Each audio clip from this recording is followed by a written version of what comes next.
Hello and welcome to the show. This is the Staffing Industry Discussion video podcast. And today I have a very special guest with me.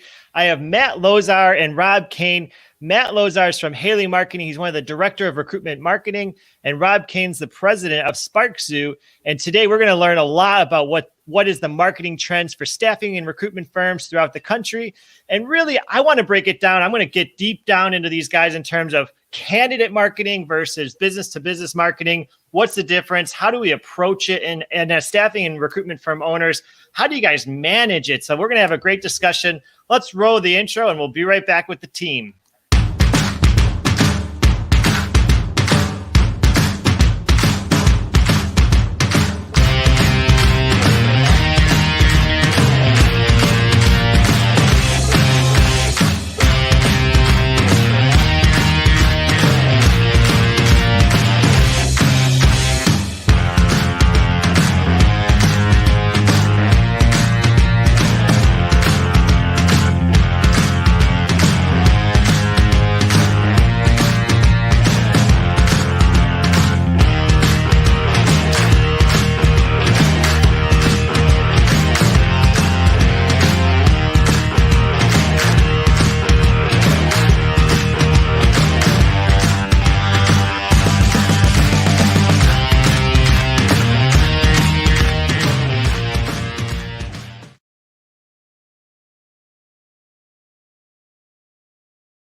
And we're back.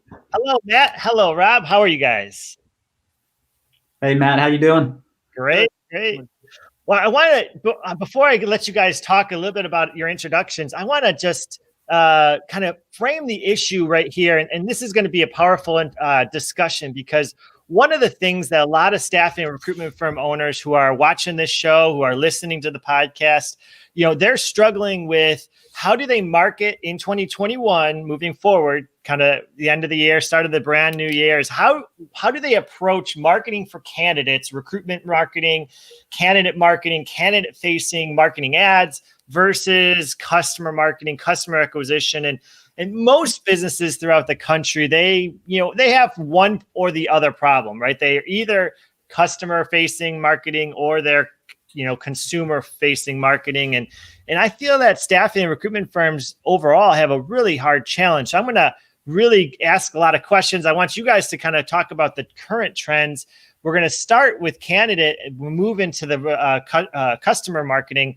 And then we'll have some Q&A. So anybody who's watching, if you have questions that you'd like to ask Matt and Rob, please feel free to add it into your comments and we'll try to get to all the questions if anybody has any questions. Otherwise, you can see on the bottom, you can contact their websites directly. But let's just start with the general introduction. Let's start with Rob first. Rob, can you give us a little 5-minute introduction of why people should be listening to you and tell me about your criteria? Matt, I just want to start. Thank you for having me. I mean, we're certainly honored to be on the show here. So for those of you watching or listening, I'm Rob Kane, president of SparkZoo. We're a digital marketing agency based in Tampa. We're a team of 25. We actually have about 20 or so folks on our digital side. And when I say digital, we have 3 primary focuses. We do a lot of great brand and creative work. We do websites, and then we do what we call full funnel marketing. So really the paid media, marketing automation, things of that nature. And we'll talk a little bit about more of that side. And then just recently in 2020, we spun out a new organization called SparkZoo Studios, and that's our full-time video and photo production company. And they've just done a phenomenal job just this weekend, shot something with Rob Gronkowski and Hisense.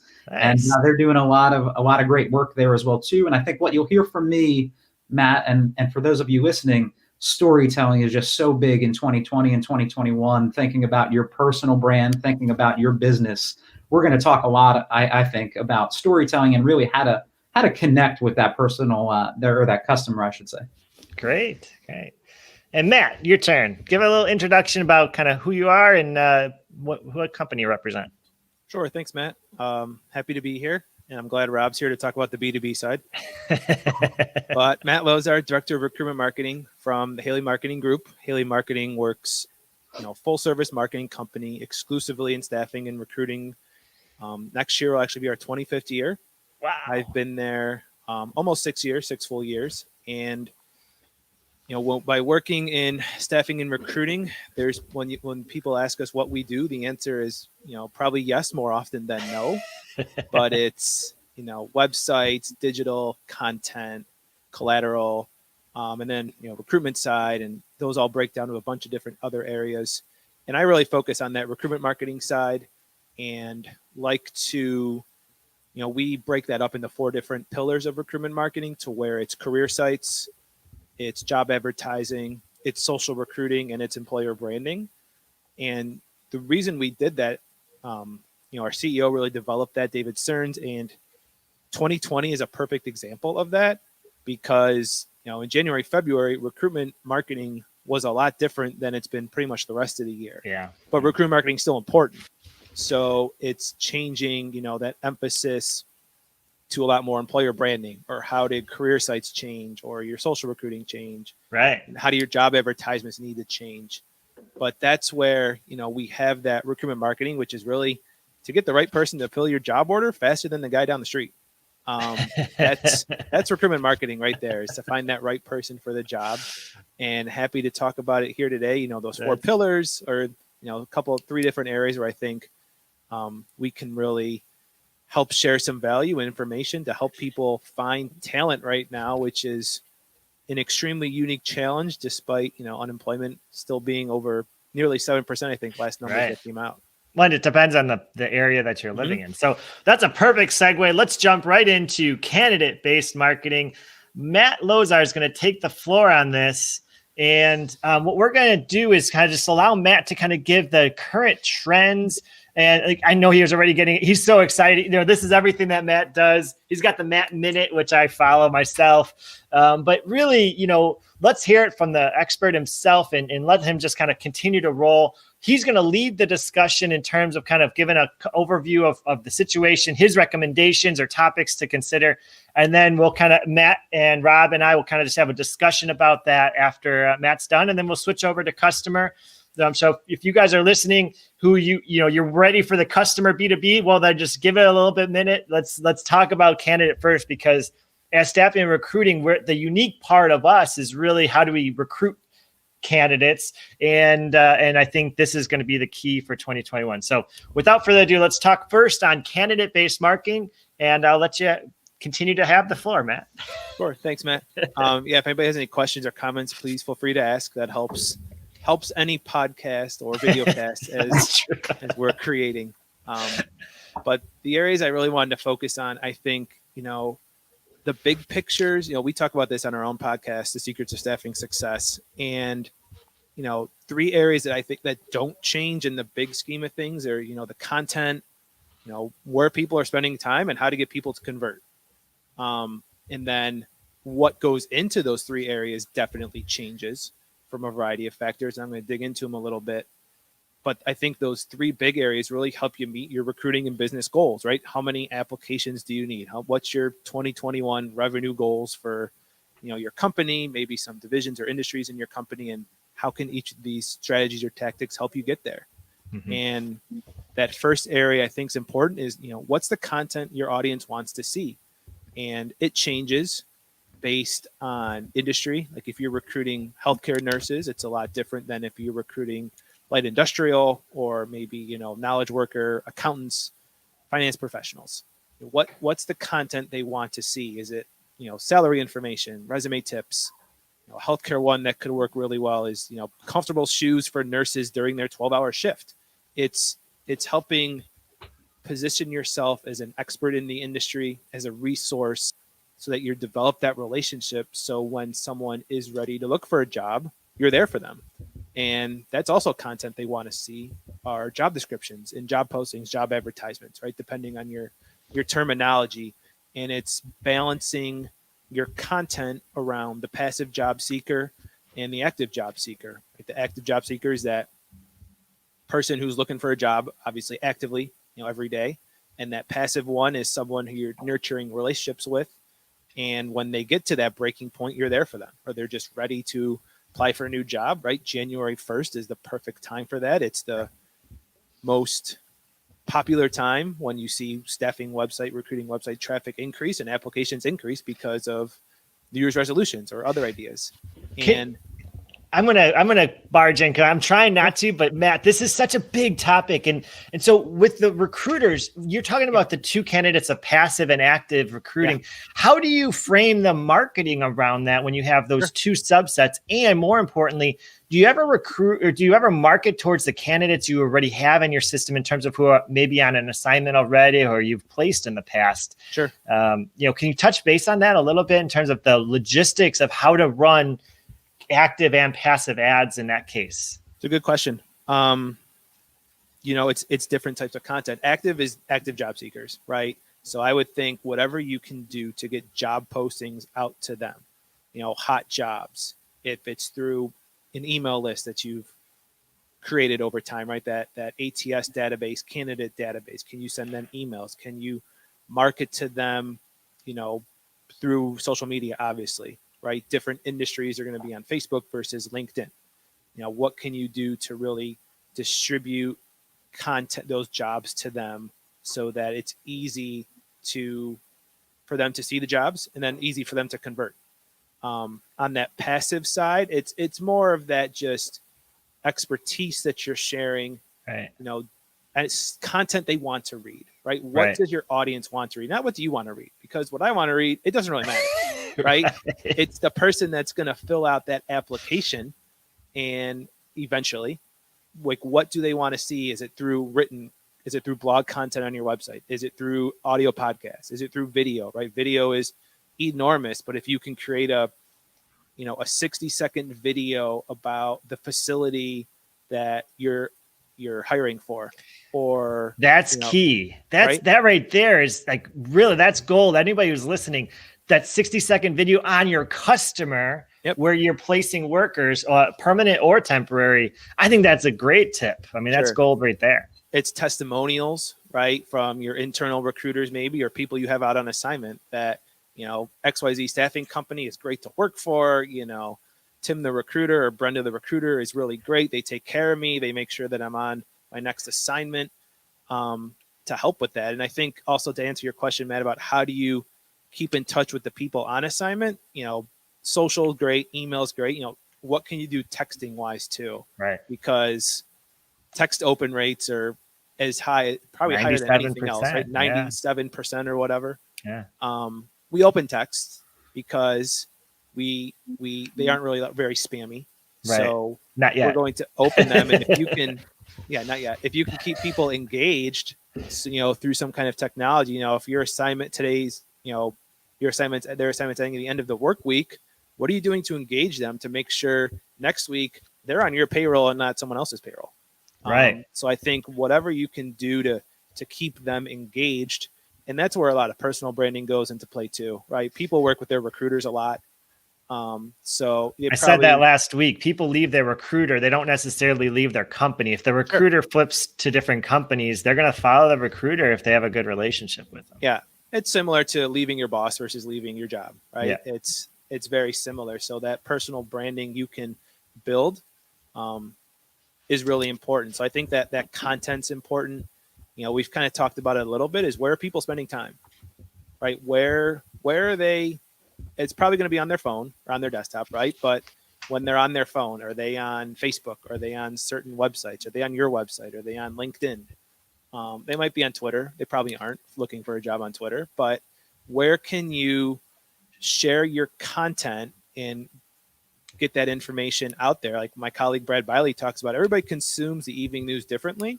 Right. But we all try to consume some type of news. Whether it's an app or a phone or recording. So it's a challenge because you have to create content in a lot of different formats.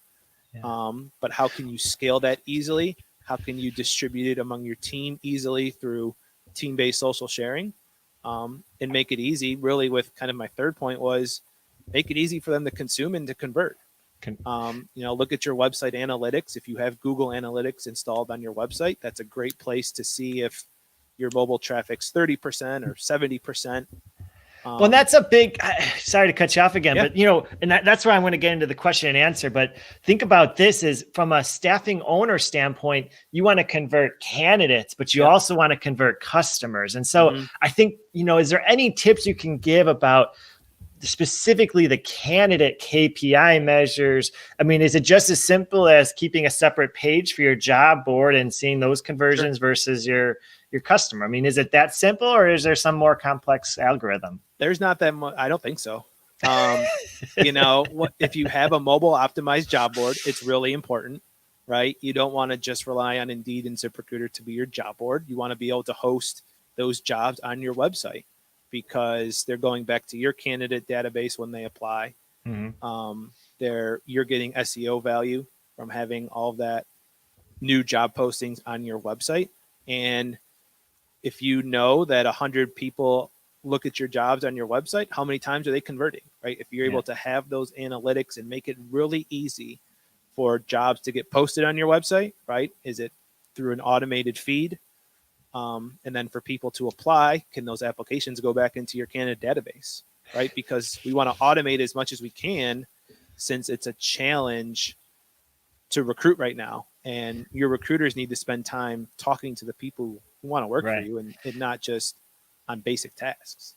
So Matt, what's your stance on return on investment from a marketing candidate marketing standpoint versus brand awareness? And what should be the split for people who are looking to market towards candidates regarding return on, like how much emphasis should they put on return on investment or cost of acquisition, which are the two big terms that, everybody hears and most people don't understand, but versus kind of just putting information out there and just call it brand awareness. Because Gary Vee, I mean, I'm a big fan of Gary Vee, and he talks about the idea that maybe in some cases, and this might be a good example, return on investment per candidate might not be the best value here, but more of brand awareness and how many people come to your website in general. Maybe not conversion is the best, but it's a starting point. Probably depends who's answering that question. Chief Financial Officer wants ROI. Well, that's the problem. CFOs maybe not the best for marketing, Sure. With brand awareness, I think ROI it's very difficult to measure. Yeah. I actually had this conversation recently with someone where we were doing podcast streaming ads for a trucking company. We were just trying to reach truckers in California. Yeah. Probably because they're spending a lot of time on podcasts and streaming.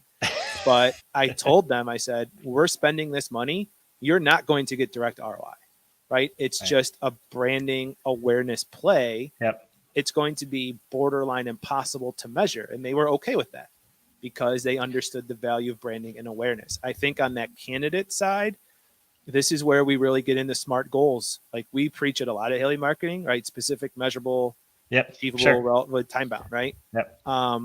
But if you want to grow your light industrial division by 10% in 2021, work backwards from that, right? If you want to get $100 out of, if you want to get $100, let's say in gross margin revenue, what's the cost you're willing to put into that? Mm-hmm.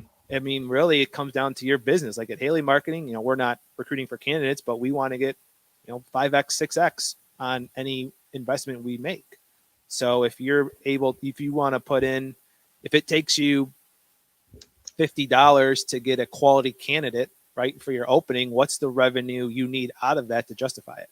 Right. So I think that's really the challenge because, again, it goes back to the idea that we're doing that on the business acquisition side. Mm-hmm. But the recruitment side goes hand in hand, and it's almost like too close for comfort. There's too much overlap where it's hard to separate out, because if you can't do the recruiting, then you don't get the revenue from the customer. Mm-hmm. But at the same time, if you don't have the customer, you can't get the candidate, but it's just two separate personalities.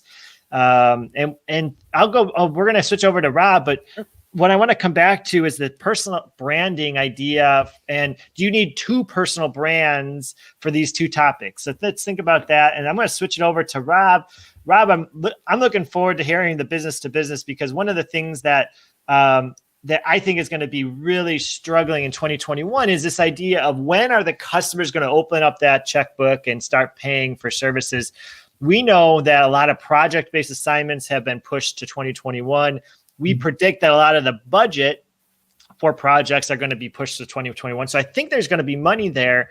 How do staffing firms and recruitment firms both kind of capitalize on this idea that there's still uncertainty, but they need to start kind of consulting their customers in a way? And how do you come across that? So I'll give you the stage. Yeah, thanks, Matt. And I think you're going to hear some things that I'm going to probably echo what we just heard from our other Matt here as well, too. But first and foremost, I love this idea of adding value. I think, especially at Sparks2, we don't necessarily consider ourselves like a traditional marketing agency where you have an account manager. We try to have somebody that is a brand strategist and really works with you on your business. And then we tap into our, what we call centers of excellence or expertise. And I think that's really what you have to do for your business. If you're going to have tight relationships with prospective clients or your clients, I really think it's about adding value to that conversation. So the way we're framing up the conversation today around customer-based marketing, first and foremost, you need to keep your existing clients at the forefront of the conversation. This is a perfect time of year for you to be asking, how have we done this year? Can we do anything better? Really getting a good understanding of, is there a good relationship here, or is there something that we can continue to do to add value? Now, what I will say there too, the biggest thing that you could do this time of year is how do you help penetrate the account a little bit further as well? Sometimes a client leaves a job and then all of a sudden, you're left with an kind of unknown situation with that client. So now's a great time of year. And I will say virtual has made it a lot easier to have coffee introductions and conversations. So maybe somebody you're working with at the client, you can say, hey, is there a colleague that you think may really help from, our conversation or services? I'd love to do maybe a little bit of a brainstorm going into next year. Maybe you can ask some questions proactively about the budget, how certain or uncertain is their business and what they're looking for. So, the first thing I just wanted to reiterate was it is so much cheaper to keep your existing clients rather than find new ones. HubSpot's about 3 to 4 times cheaper to keep your existing clients. So if there's anything I could share, it's make sure you're taking this time of year and the beginning of next year to really, strengthen your relationships with your current clients. Next, I would say, creating a focus in your business is really what also helps kind of add value and really kind of illuminates what your organization can do for a prospective client. What I mean by that is, do you specialize in an industry and are you going deep in that vertical? Tell me about some of the case studies. I think we heard Matt say testimonials are great. Same thing here. Tell us some of the success stories and what is your experience? If you're just starting out with your staffing agency, rather than being a jack of all trades, can you kind of specialize in an industry or two, create some great case studies? That may open the door for other verticals, or it may open the door for you to go deeper in that vertical. I've been preaching that. I think what happened in 2020, Rob, is a lot of staffing firms, we work with about 300 staffing firms throughout the country. And so what was happening is they weren't getting the orders in their niche. Mm-hmm. And so probably half of the staffing recruitment firms that we work with were saying, oh, but I can go into restaurants, and no, I can't go into restaurants. I can go to light. No, I can't go. And so then they were spinning their wheels on a lot of other industries. Let's go into healthcare. I'm like, do you even know what a nurse does? I can read about it. I'm telling you, on our B2B side, when we're consulting B2B companies, the sales presentations we see sometimes are so generic. And I think that's how you can really stand out to someone. If you're connecting with them on LinkedIn for the first time, let's say you take an account-based perspective. Let's say you really want to, we'll just pick Sony, for example, but you want to penetrate Sony. You got some great kind of tech experience on your side, maybe some, consumer electronics, whatever the case may be there. You can actually develop a company profile, identify those key people that you would really, like to connect with from a staffing perspective. And you can be connecting with them on LinkedIn. And rather than just having this generic pitch of here's what we do, what if you had 2 or 3 really solid case studies? I can almost guarantee, at least one of those is going to be opened. And I think the probability of you getting that next conversation is much higher than just kind of that cold opening. Would you say case studies over testimonials, or do you think that they go hand in hand? I think they do go hand in hand. We have a few different formats for our case studies, and it could be a simple, 1-pager front and back that's a PDF and easy to send. And sometimes it's just, here was kind of the issue that we were looking to solve. Here was our creative solution. Oh, and by the way, here's the results. And maybe that goes hand in hand with the testimonial as well. So, there's some really nice creative ways to think about how to weave that in as well. Rob, can you touch base on kind of from a B2B standpoint, how social media can play in a role of connecting? You touched base a little bit on LinkedIn, and the second question to that is, can you overdo it? Can you overdo the LinkedIn connections, the automation of LinkedIn? And, is that a such thing in your world? Yeah, I think as your organization continues to scale, and as you continue to grow kind of your staffing agency, you're going to get more sophisticated. You're going to implement some things like a CRM tool, for example, so that you can keep these things organized. However, if you're just starting out, I don't necessarily know if you can overdo it, but what I would definitely explain, or maybe hopefully guide you towards, is how are you adding value to that audience? In today's social media world, you have to understand that these algorithms are really giving credit to content that's created on the existing platform. So what I mean by that is LinkedIn is going to help promote anything that is created in LinkedIn. So if you're writing even a short article about maybe how the tech industry and staffing trends are kind of changing here in 2021, that is really going to rise to the top of content on LinkedIn. And you could be doing the very, very same thing on Facebook and Twitter and things like that. Now, what I will say is practically, as you're starting out, I think social media is actually really nice as a research tool and obviously as a prospecting tool. What I mean by that is if you have built, let's say that company profile and you're understanding who you want to speak to try to get your foot in the door, think about how impactful it is if you actually find somebody that you want to speak with on Twitter, find out that they're a really avid golfer, and then you send them a 3-pack of golf balls and just say, hey, I hope you can enjoy these. Maybe we can get you around in 2021. I will tell you that one itself, especially being here in Florida, has actually captured my attention a few times as well.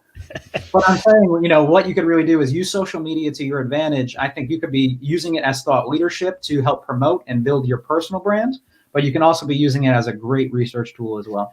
Yeah, we'll get into personal brand next, but this whole idea, I think what you just said, the golden nugget from a B2B standpoint is utilize social media, but then act on it in a very personal way, whether it's sending a handwritten letter, whether it's sending those golf balls. I mean, many people might not have the marketing budget to do that. So simply just kind of creating a customized message of some sort might be just as important. So I think I just got, a lot of ideas myself in terms of just, okay, yeah, that makes more sense. Like somebody has a golf picture on their profile. Yeah, send them some golf balls.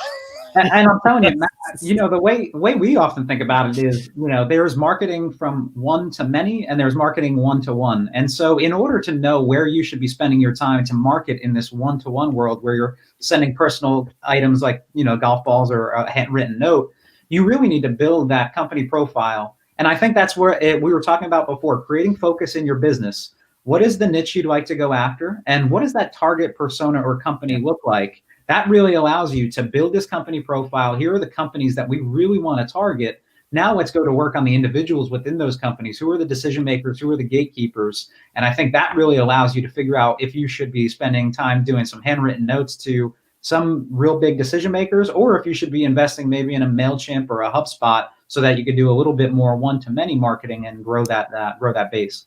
Perfect. Very good. All right. This is really helpful so far. Now we're going to go into a time of question and answer. So if you guys post your questions, I have a few questions. And what I'm going to start off with is really personal brand versus corporate branding. How do you divide your time when it comes to recruitment and sales, business to business sales, business to consumer, essentially marketing? How do you divide your time, and what are your guys' thoughts? Whoever wants to go first can start. But I want to talk a lot about personal branding and corporate branding, and do the two, shall the ever two meet? Matt, I don't know if you want to jump in first. I'll go ahead and let you. I can go ahead.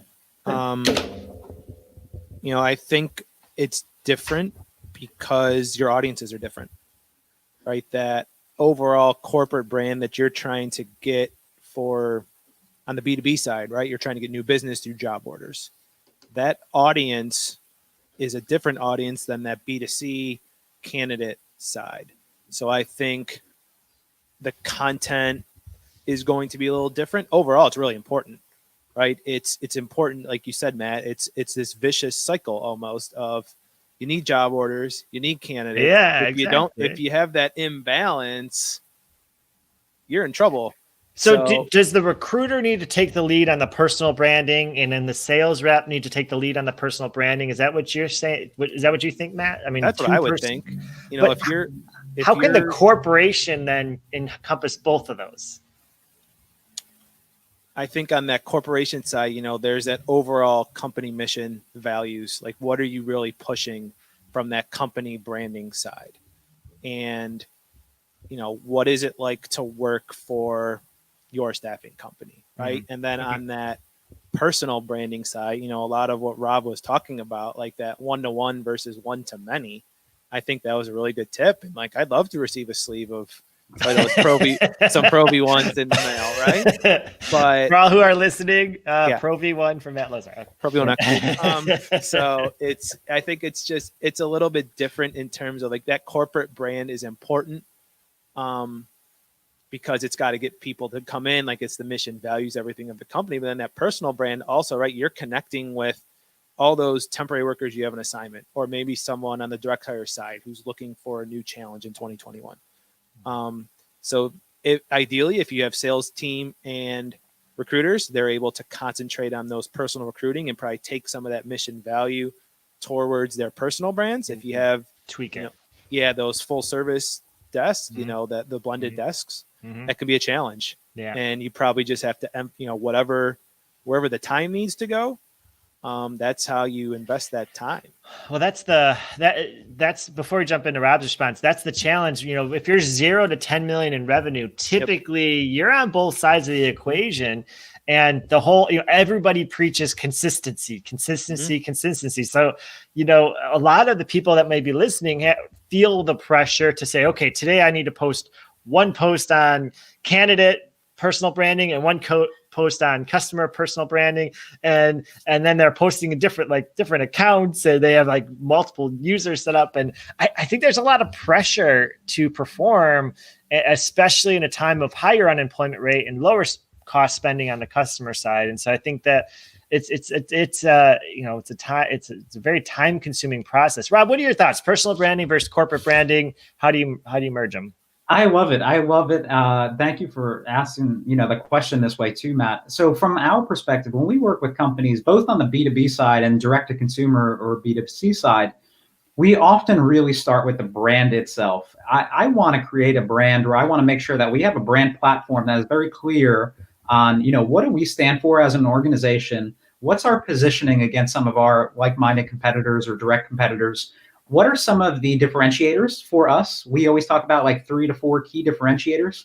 Now you may say like, hey, I can't really create differentiation, right? We're all doing tapping in this, but it is that unique combination of 3 or 4 things, as well as your people, that are those differentiators. So please don't get discouraged. Those of you listening, oh, hey, I'm not different than the folks on the street.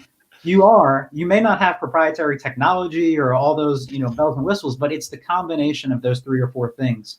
And then Matt, just to tie this back in, I think once you have a clear brand at that high level that is created by either you as kind of the owner or the business lead, I think then the personal branding can often speak to, hey, why I'm part of this organization or why we started that. So I really see an intersection. When you're building the personal brand, you can always be speaking on behalf of the organization.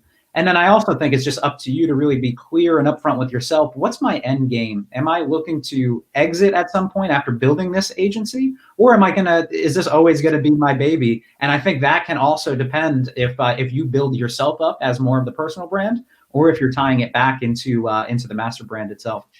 Now, either of you can answer this question, but we have one guest who says, any advice on growing a personal brand within a healthcare corporate structure? So maybe a candidate personal brand.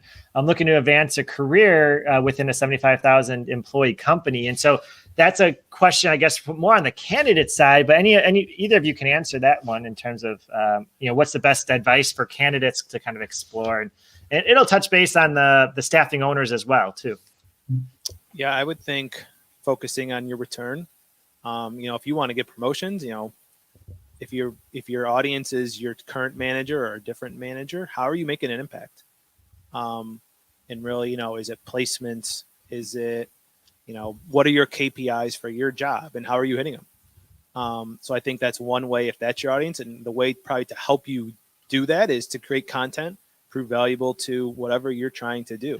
Like a thought leadership type of content. Yeah, like if it's video, if it's a podcast, if it's blogging, and it's a challenge, especially if you're doing something new, right? Just practice at home with no one watching or someone you trust, right? Practice in the mirror, record it, listen to it. And it's okay if you don't go live that first time, but once you do, just press the button and go. I think it's really helpful to, if you're just knowledgeable about a topic and you internalize it, you can talk from 2 to 5 couple of minutes about anything and then get out and finish it. So I think, people aren't going to realize how nervous you are, especially if you sound really confident. So I think, really focus on hitting your KPIs and that thought leadership side, and just proving value and keep chipping away. And I know you talked earlier, Matt, about Gary Vee. Like that's kind of what he would say is you're jabbing forever and you might not get that return, but someday you will. And it's hard, but the consistency is really important. So that's what I would suggest.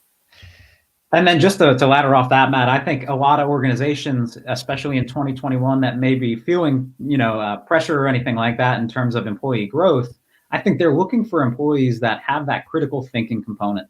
And so if you are kind of in the earlier stages of your career, maybe building that personal brand, look for those opportunities to get involved in projects where, maybe they're looking for help. And then what you can do is, maybe you take a strategic approach where you're looking at some like-minded competitors. What have they done?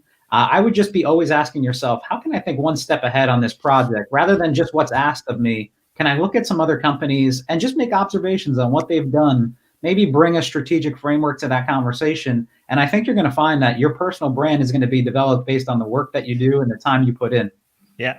No, I agree. And I'll just add to this to answer this question too, is as more people are working from home, it's so much easier to stand out because you could become that personality where everybody else is just hiding in their house, not really hiding, but, working on their computer at home. And so a lot of companies, especially larger ones with work from home mandates, this is like a prime opportunity to be that picture where people think of, oh yeah, that guy, he knows what he's doing. I've seen his videos. I've seen his blogs. I've seen his, website. I've seen his, hobbies. I know him. Part of personal branding is just people getting to know you better on a deeper level than they might not have otherwise known you. So thank you for the question.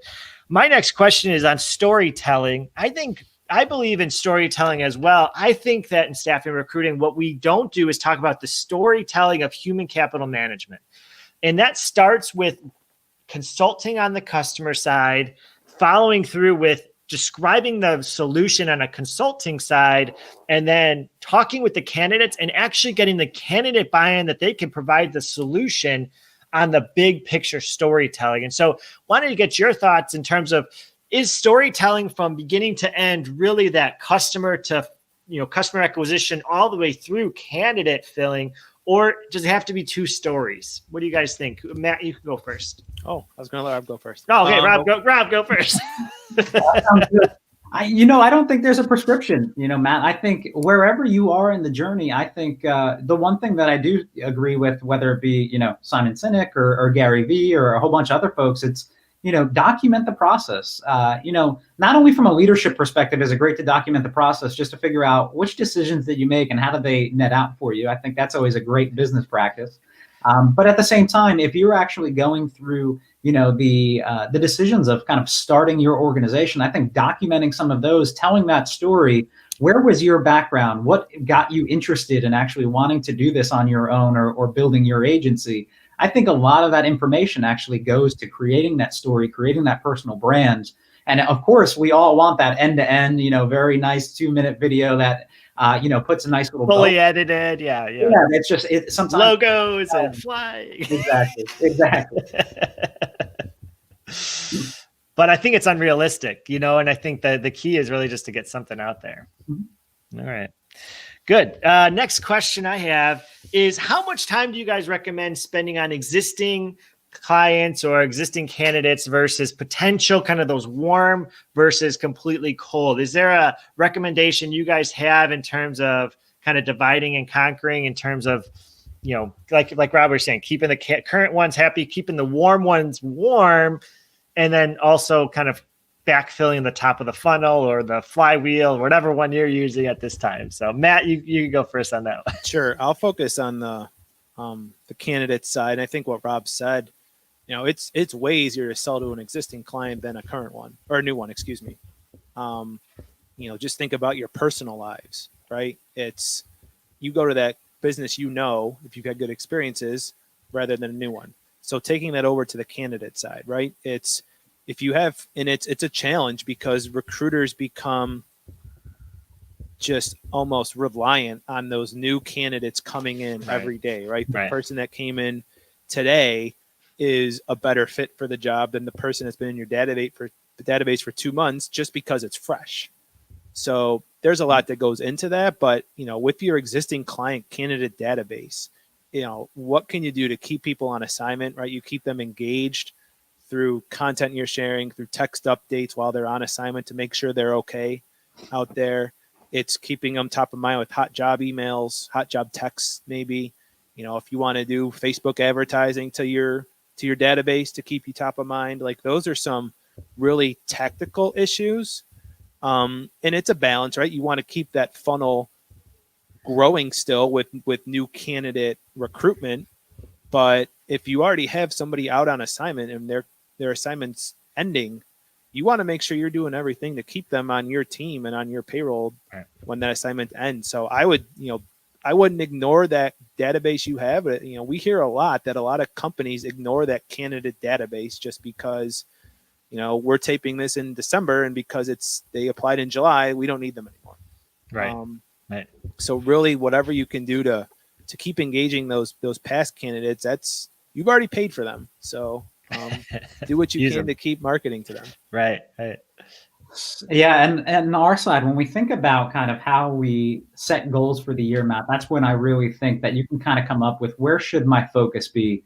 If you're a one-person show, it's going to fluctuate. Sometimes you have to focus on new business, and then you have to transition and make sure that the onboarding is going smoothly and that client's taken care of. We certainly understand that. So in order to understand your business, I think when you create your 2021 goals, you should be looking back historically and saying, how many clients on average have I acquired, maybe on a monthly basis? What's the average order size there? How much do I need in terms of new business to hit that goal next year? You may have to do some bottoms up planning on your existing clients and say, hey, how much do I think I'm going to be getting from each of these accounts? Typically, you may do a low projection and a high projection, net out somewhere in the middle. And then it's really math from there, right? How many new clients do you need to acquire on a monthly or quarterly basis, and at what average order size? And I think that, to Matt's point before, that's how you create smart goals, right? So, at Sparksu, we say, hey, we have to obtain, X amount of clients, which is a very distinct number with this average order size, per month. And of course, we now have the leisure of having kind of a new business focus as well. So we can really divide, onboarding clients and have that clean transition. Upsell, yeah. If you're a smaller shop, well, I mean, we certainly understand, sometimes you got to do both, but at least that can be your guiding light or guiding post in terms of how many clients you need.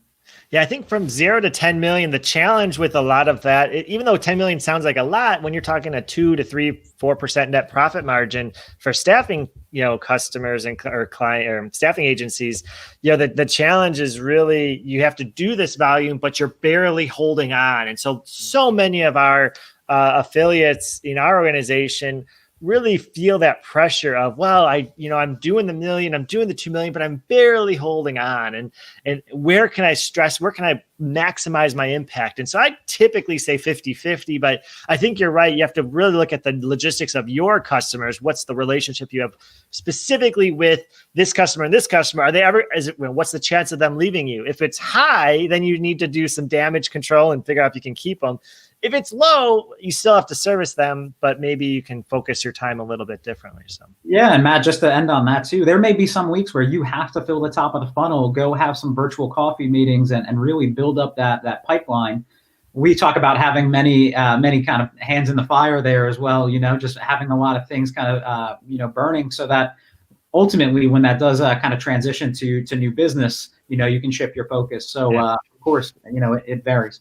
So next question is, I'm a big believer in niche-based services for staffing recruitment firms. I don't care if you're an executive search firm, if you're a staffing firm that does 500 workers. The key, I believe, especially when unemployment's high, especially when spending is low, is that the people who have that well-defined niche are going to be the ones that are going to really make it. And the ones who are too generic will just never get the opportunity. And so I've been saying it for a long time. I would love the experts, the people, you two who are much smarter than me, to agree or disagree. That's a setup question, but I wholeheartedly agree. And I'm not just sucking up to the host here, but I can go from you better agree with me from two different ways. It's, from a recruitment side, like when we focus on employer branding, it's okay that everyone doesn't want to work for you.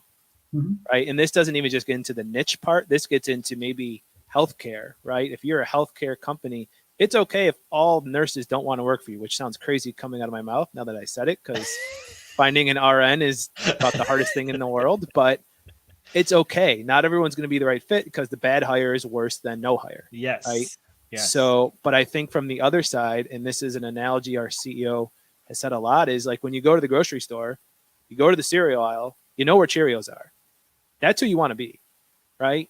You want to know exactly that positioning for your company to know who you are, because like you said, Matt, you have to have that focus. And staffing companies get so focused on, oh, I'm 90% light industrial, but you know what? This one time I filled an IT order for someone because my client needed it. Now I want to add IT because just really focusing on what you do. And at the end of the day, Haley Marketing is kind of that, right? We're a marketing company for just this industry. Extremely staffing. Yeah, that's true. Like we could easily expand and work on other areas, but we know, what we're good at, and we try to be the best in the world at what we do. So that's the marketing for this industry. You're living your truth. We are. And likewise on that side, I would even say within our, we focus on B2B and B2C marketing, but we have very specific verticals within those as well too. So, Matt, I would wholeheartedly agree. Having that niche is really what enables you to have the focus to be able to continue to drive really meaningful conversations. And I think what you're going to find is, instead of trying to be an expert in all these different industries and being spread thin in terms of your time and specialization, you're going to find things that are going to be much more valuable in the future within these verticals. Meaning, as you put in the time and do the work, you're going to find a lot of things that generalists just don't have the time or opportunity to find. I'm going to spin off that idea of niche-based firms and go into the idea of pay-per-click for niche-based terms, pay-per-click for either candidate or customer, but also SEO optimization, all these other terms that we hear. Is there benefits to being a niche-based in those as well? I don't know that answer. So I'm asking now. You can actually say your truth. And I would just say yes. So from that perspective, if you are industry or vertical specific, being niche-based really helps, because again, you're going to go deeper into some of these content topics. You can really be seen as more of a thought leader. I think I know Matt and the Haley team do a wonderful job around blogging. And I think the more that you can create custom content that goes into a specific topic, that's where people are going to find value. That's where Google and other search engines will continue to rank you higher as you continue to build that base and kind of knowledge from that perspective. So, Matt, I'll turn it over to you to speak a little more, technically as well. Sure. I think on the SEO side, longer tail keywords are really important, like 4, 5, 6, 7, 8 terms, just because you're probably never going to outrank someone for jobs, Buffalo, New York, right? That's what, like your budget on the pay-per-click side, or even just the website SEO side, is going to be zeros too small to compete with Manpower, Express Employment, right? Those people. So if you can, as Rob said, if you can answer specific questions, that's where you're going to find value and get those really the right customers, the right candidates at the end of the day, because they're going to search a specific question, and then you have a chance to rank for those terms. On the pay-per-click side, you can definitely go at, target specific industries and whatnot. It's challenging on employment because Facebook limits it, Google limits it in terms of how you can target, because, employment law comes into play there. So You have to be really careful with your targeting, but it's definitely an option and can speed up your chances of finding that specific audience. Right.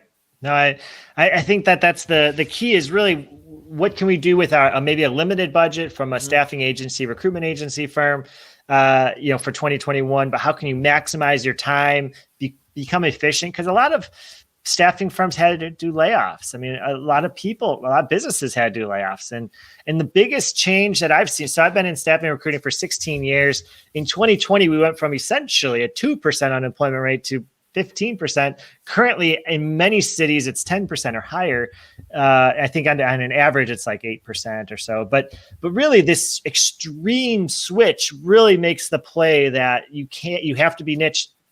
When it was a 2% unemployment rate, you had to be niche because you had to be that specialist, and people weren't leaving their jobs unless they trusted you. And now that it's 10%, they're going to be, finding you, but now it's the customer who needs you to be niche. Because the customer needs to focus their time. They have too many applications coming in. They need to call up the HVAC specific staffing firm for their HVAC needs or whatever it is that they're doing. Last question, and we'll kind of go. We'll wrap it up. But is really candidate trusting and customer trust in this time of 2021 chaos. I believe my philosophy is that candidates are actually going to like to work with staffing firms because they know that if their customer that they're working at, their client that they're working at goes out of business or shuts down or has another layoff in December or January, that staffing firm is going to try to place them. And they have to have that trust to know that they can work at multiple different places. I think that's going to be a residual effect in the human capital management world for the next 18 to 24 months. I think staffing firms, if they're well-positioned, branded, can be that solution to say, you can fill out an application once, we will be your employer of record, we will employ you, and we will not be afraid to put you at a client that is needing you. And so you're going to have that consistency of employment versus, well, is there another shutdown in January? Is there another shutdown in February? Is this business going to go out of business? And same thing with customers. I believe that the trusting of a single staffing or recruitment firm is going to be higher because there's people who may not be able to pay their candidates. And so there's going to be some issues of cash flow and whatnot. And so I think on both sides. So if you guys can just kind of touch base on this idea of how to inflect trust or how to show your trust and it's something real that we can walk away with today, is if you guys have anything to kind of give.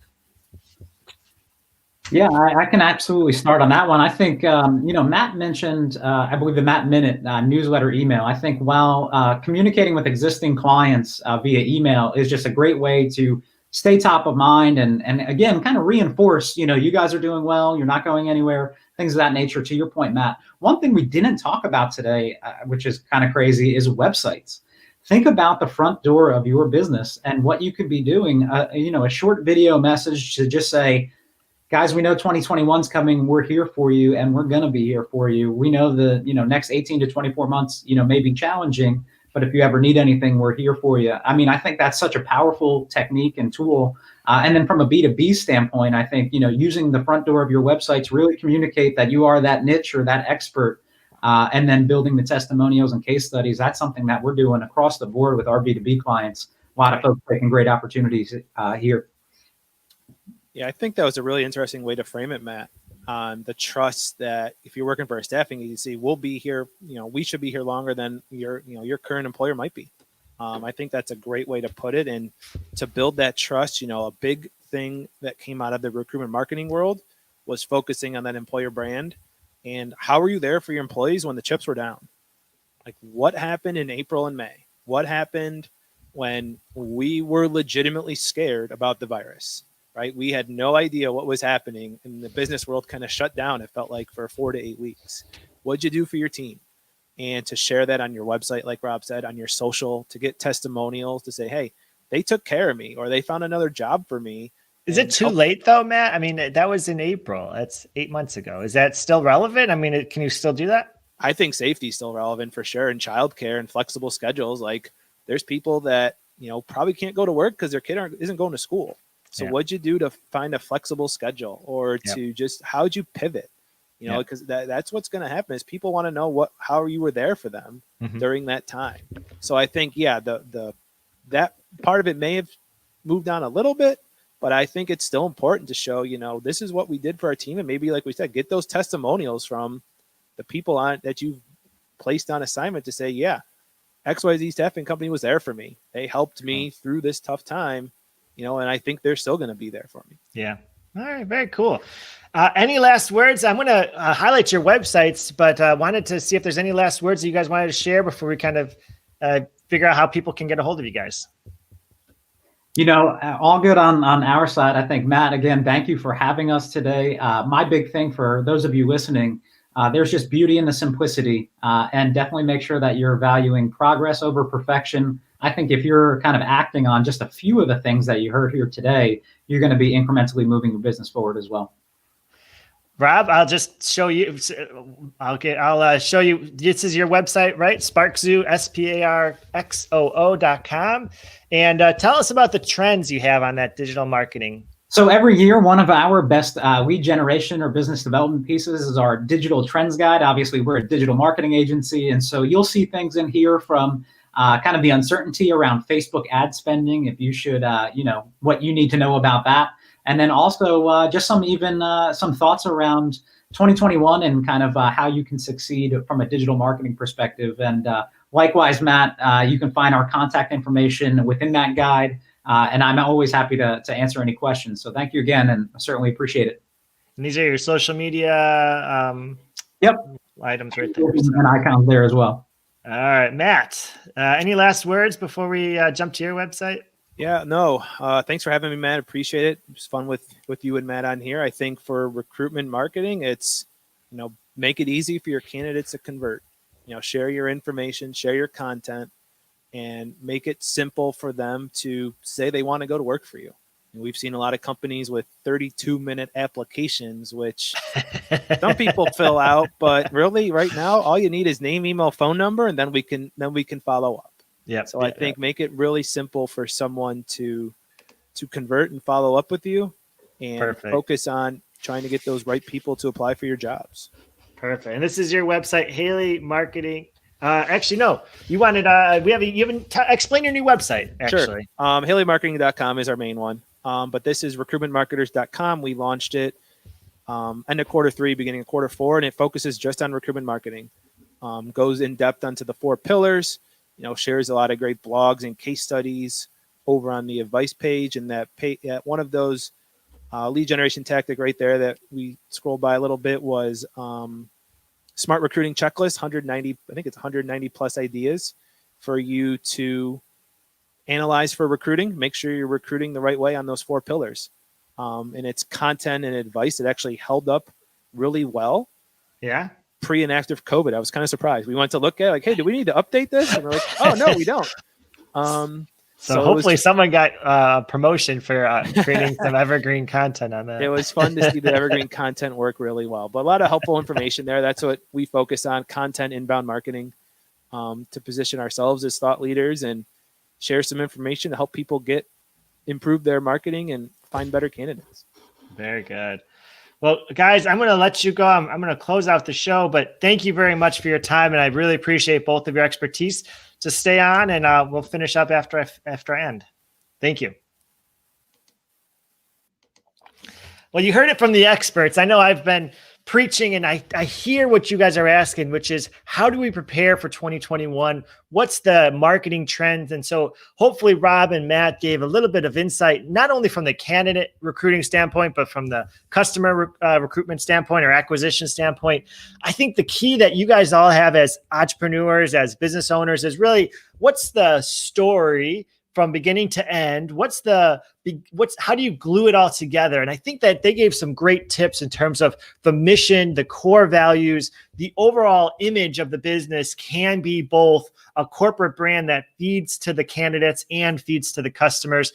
I think that is the key and maybe the simplest solution out of them all. And I'm glad we had both of them to share and really give their insights respectively in terms of their 2 categories. So If you found this helpful, please go to their websites, visit their website, sparkszoo and haleymarketing.com. But if you found this helpful, leave some comments, share with your friends. Please reach out to us on social media. We'd love to hear your comments. And I'm open to putting together any type of podcast you guys are interested in terms of staffing industry discussions that you want to hear about to help your business grow in 2021.